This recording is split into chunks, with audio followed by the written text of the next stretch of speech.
Well, it's a privilege to get an opportunity to speak. I'm going to use some slides because I know some people learn by reading, and audio is one way and visual is another one. So I'm hoping that what I say will resonate with you in some way. So thank you very much, Matt.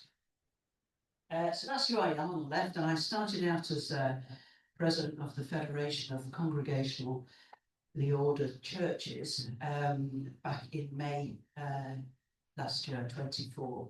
It's a one-year term, but I was elected the previous year in Colchester, and that's where the first picture was taken. So I've just handed over the mantle.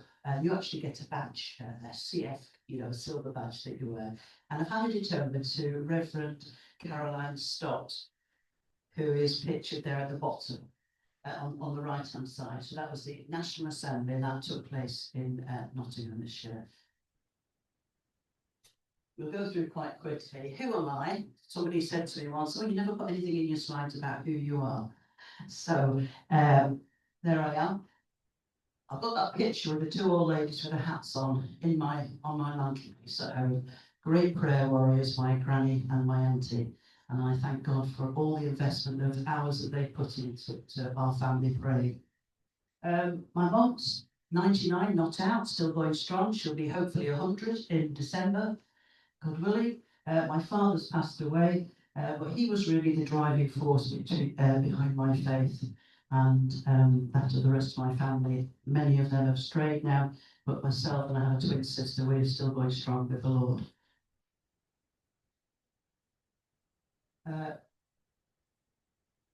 I spent some time down in Sussex. I worked in Crawley for a few years, and I lived in Ifield, which is West Sussex. And then I was over in France with Youth of the Mission. Don't know if anybody's heard of them. Yeah. I got married at my first connection with a congregationally ordered church was getting married in one. Now, the reason I've headed back for the easy chairs, our chapel in Derbyshire is the box pews. They are so uncomfortable, but it's a listed building and there's nothing we can do about it. So I'm enjoying the easy chairs in. I'm ministry trained, and I've done the theology degree, done the pastoral training. I've done a lot, but I don't feel that God's calling me into a particular minister role in one church. Once I'd qualified, funnily enough, somebody said to me, "Will you stand as our president?" And I was so gobsmacked. I said, "Well, okay, I'll have to pray about this." But I did, and there were two other candidates. And strangely enough, God chose me, and that's how I became president. But it's only a short-term role. And there are many, many opportunities if anybody would like the role. Carry on to the next slide, please. So what is the Congregational Federation? It's an affiliation of churches like yourselves that order yourselves in such a way as that the membership determines things. There's no hierarchy. It's not like the Anglicans, not like the Methodists, not like the URC, where external people determine how you run your affairs. That's the criteria. And the other one is, of course, that we believe in the Trinity, the power of the Holy Spirit, and in adult and infant baptism. So this unity criteria. And there are a huge range of churches with different theological understandings of things, and I visited over 100 of those in my term of office, stretching from ones like yourself to even smaller ones to even larger ones. I was at Easter in Bristol with 150 young people in a baptism service. It was absolutely glorious. So there's a whole range of types of churches that affiliate with us. Next slide. There is an office in Nottingham. Although most of the staff, they're out on the road visiting churches at different times, but the office is based in Nottingham at the moment. Has anybody had any contact with any of these people on this list? Who's checked your safeguarding, which I notice is well up to date? It's Helen who's quite important. Right, okay, she would probably know this on the safeguarding team. Yeah, Yeah, somebody in the church sector will be getting emails. But these are all great people who can help, you know, if you've got different things that you'd like to try out with the youth people. Could you have the next slide, please?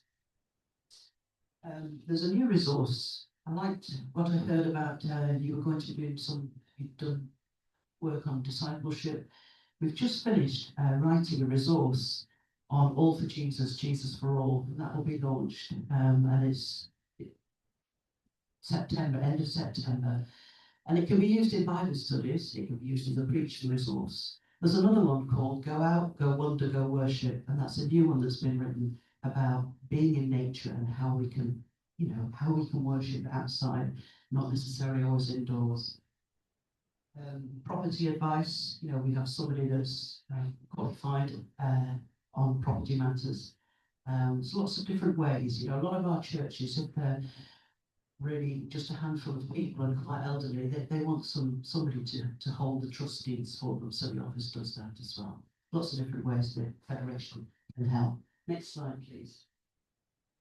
As a council, as president, and as an area representative, Chris Stamp is the South East area rep, and he's from Bedford, Bunyan.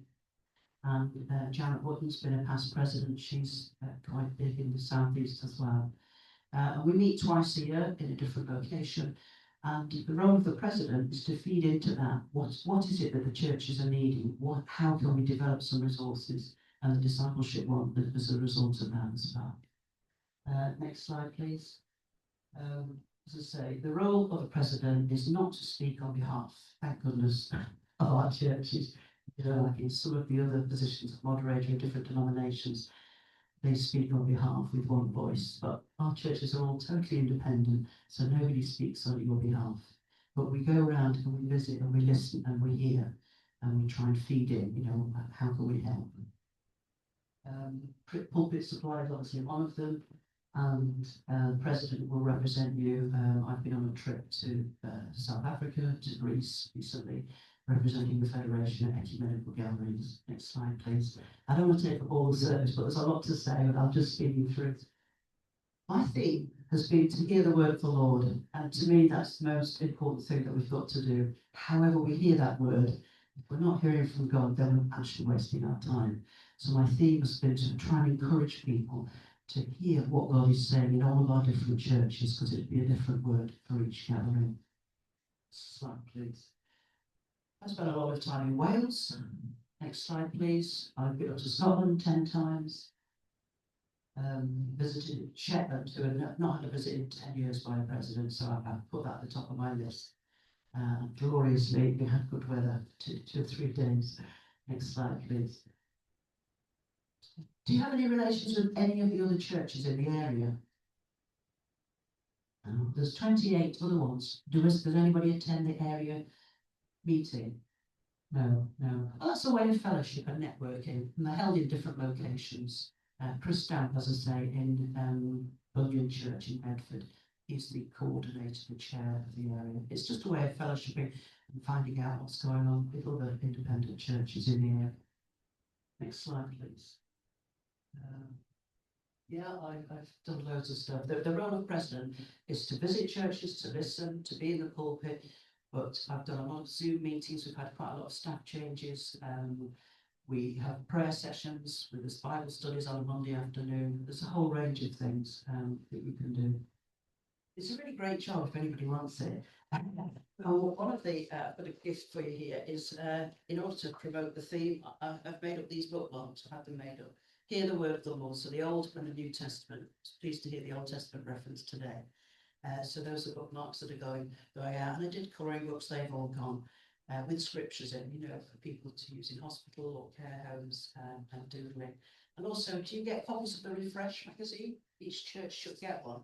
If you're not getting it, please let me know, because they're quite useful to hear what God is doing in other independent churches. And did you get the poster, Christmas poster, Easter posters, which I designed? Yeah, because these, you know, you're paying affiliation fees, so you should be getting what you're paying for. That's all I'm saying. Next slide, please. Yvonne Campbell in the middle of the white, she's the General Secretary. She goes out and does preaching, and she does vision days with churches. You know, churches She thinks she's going to the one in Brighton soon to give a vision day. They've been without a minister for about 18 months, and you know, to try and help them design a profile of who they want. Yeah, that's me recording. I did an online service so that churches who don't necessarily have a minister could have a Christmas service.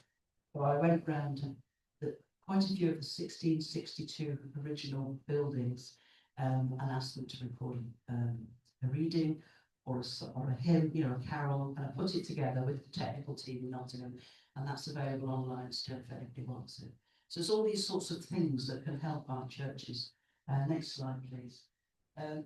This morning, before I came here, I was listening to the guy on the left because he was conducting a funeral for a member of his congregation, which he is very sad that she's gone. But I was listening to that in Ladysmith this morning, and I met him when I was on a trip to Israel many years ago, and I've kept in touch with him. And when I was on the CF trip to South Africa, I met him again. The lady on the right, she's my new prayer partner. She's Indian, and she's gone through a lot of persecution, you know, preaching the gospel in her own country with her husband. So there's all these connections that you can make because of the role that you have. Next slide, please. Down on the right, please pray for him.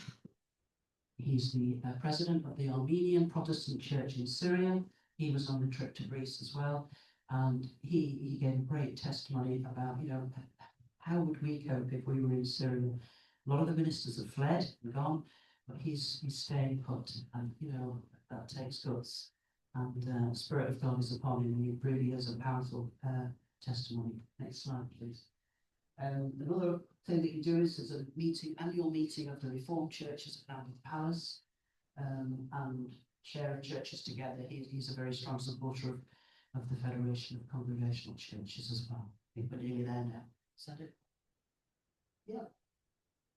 Yeah, as you visit, you know, pastoral visits, you go to retired ministers, or spouses, widows, widowers, and just support people so that people remember they're not forgotten. There we go. I think we're there. Oh, that's it. I volunteer with Derbyshire Royal Chaplaincy as well. And obviously I do preaching around the country as well. But that's a great role because you go to the Bakewell Market once a month and speak to the farmers, and we have a gathering together of Christians and we pray.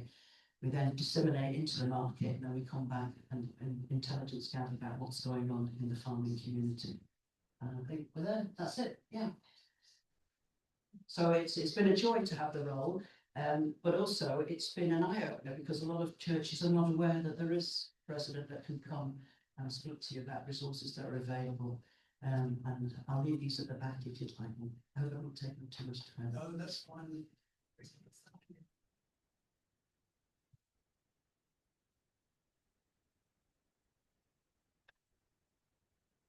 Thank you for that, Elisabeth. That really